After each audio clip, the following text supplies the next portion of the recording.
It's a brand new year. It was time for our yearly trip down to Detroit. We tried to hit it just like we like to, on a big warm front. Get the water temperatures up, get the water clarity up, and it didn't take us long. We got the co-captains up here figuring out a game plan for the day, and we started getting into them. But it started off just like we like to. We went on the backside of Grosse Ile.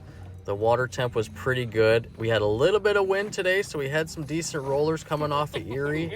And we had a really good amount of numbers putting them in the boat, but we didn't get a whole lot of size this day. As you can see, it wasn't a perfectly clear day. We had some overcast, we had a little wind, but we had enough water clarity, and it was definitely warm enough to get the bite going.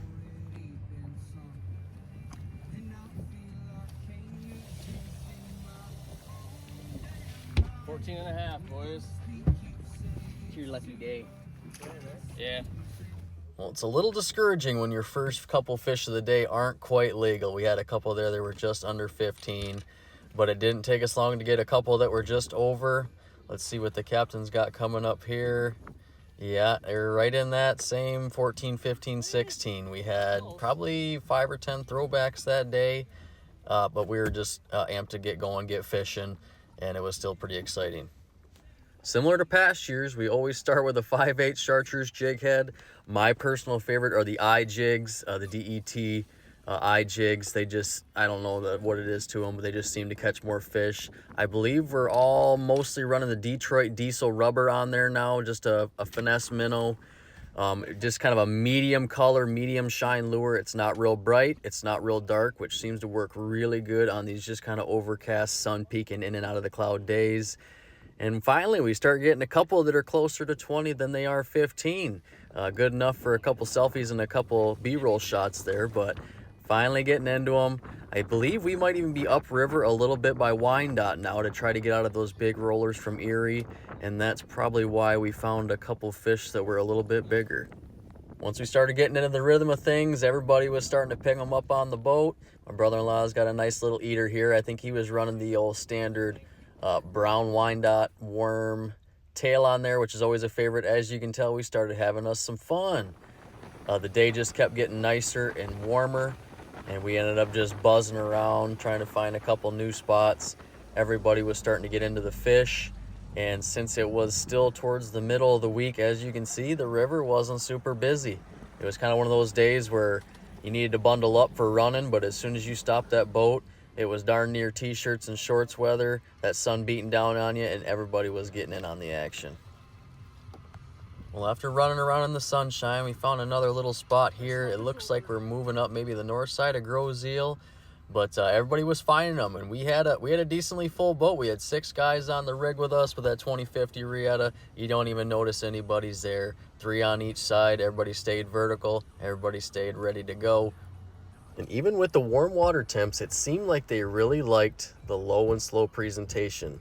I feel like we always get the habit of yanking it 2 feet off the ground and dropping her down. They say the warmer the water, the faster the action. But we had the best luck just barely tapping it around.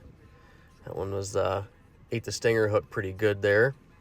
Got to keep a couple pairs of players on the boat. So you got more than 2 or 3 guys, you might want 1 or 2 pairs. Let's see what you got there. There's them good eaters we've been looking for. Start with a tackle update. We're still running that chartreuse 5/8 jig. Get a little bit better close up here. We were on Detroit diesel, which is dark blue on light blue, medium sky cover. Now we're wide open blue skies, full sun. It's a Motown Funk. It's a little bit of dark purple on the back, heavy sparkle, but with a really, really light belly. I don't know what it is. It just seems like the lighter you go on the brighter the day, we catch more fish. Captain picks up a nice one here. You see, I almost went for the net, and I forgot that we have 2 nets finally. First year out of 10 years in a row, we have 2 nets. Brilliant idea. We should have done that a long time ago. Works a lot better for a double header too, which hopefully you get sometimes. Looks like you got that one right in the top of the mouth too with the main hook. It's exactly what you want. Everybody's getting out of the action here. Garrett picked up a nice one. Looks like he's running orange or bronze. The captain says he's got a nice one. And I think you'll see here in a second, it's a real nice fish. Again, look at that, another net job. They get on the board, I get on the board. And it is a pig. We picked up a couple nice ones. I think we did a little bit better this year than we did the previous year for picking up some big ones. I can't quite remember if this was a female or a male, but so it's nice to catch some to break that 22, 21 inch mark every now and then.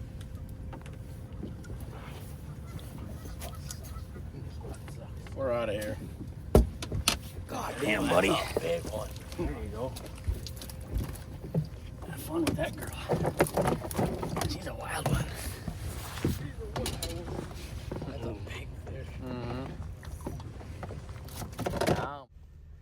That was a nice one. Good enough for some grip and grins. Yep. I'm still ready to go back to the other spot. Way bigger fish over there. And that's going to do it for the first day of fishing. See you tomorrow. It was essentially the same script for the second day. Just making our run up to the backside of Grosse Ile. Still a little bit of wind today. It might break off a little bit, but I think it looks really overcast. But I think by the time we start fishing, yeah, it's already blue sky. It looks like Dan's already got a little guy up there in the front pulling him off. And we get right back to jigging up and down.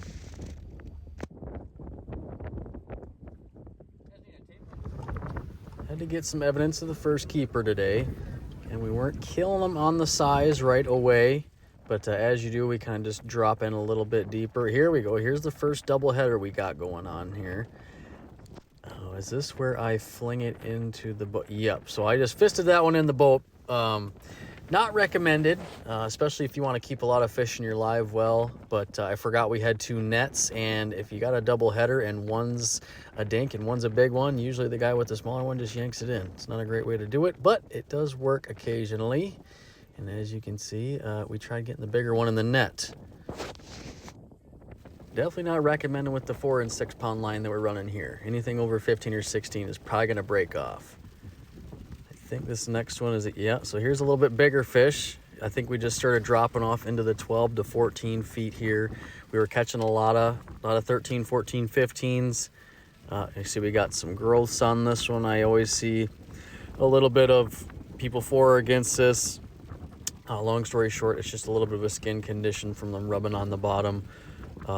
They look disgusting, but it's totally edible. No big deal. Just fillet it off. Not a bad looking.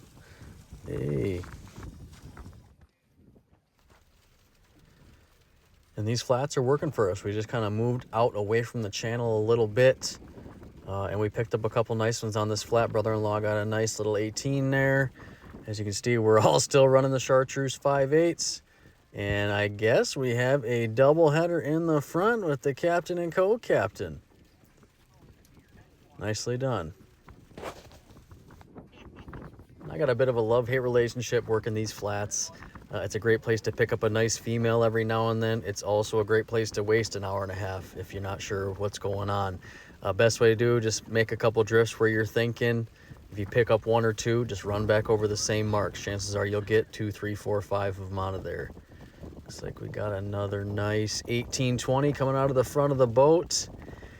And I think we are just about done fishing for the day. Everybody got into them, and there is a nice little 6-man limit there for you. We didn't knock down a ton of crazy size, but we had a lot of fun doing it and a lot of good eaters. Some happy fellas right there, bringing us to day number 3. Well, you're not going to see a whole lot more grip and grins for this trip. The weather took a dive for the cold front. We had cold, we had wind, and we had clouds. And usually, from my experience, that is not what you want on the Detroit River. We grounded out almost all day, had some nice bycatch. We caught some nice sheephead. I think we picked up 2 or 3 walleye, but that's it. And we struggled with it all day until we were all too cold and too wind burnt to care anymore. And that's my recommendation I'm going to leave you with. Pick the days out that look really warm, really nice high pressure, a lot of sunlight. It really seems to turn these fish on. If you're looking at trying it out on a cold spell, you're more than welcome to, but it hasn't produced that well for us in the past. So good luck out there. Keep your lines vertical. We'll see you 2025.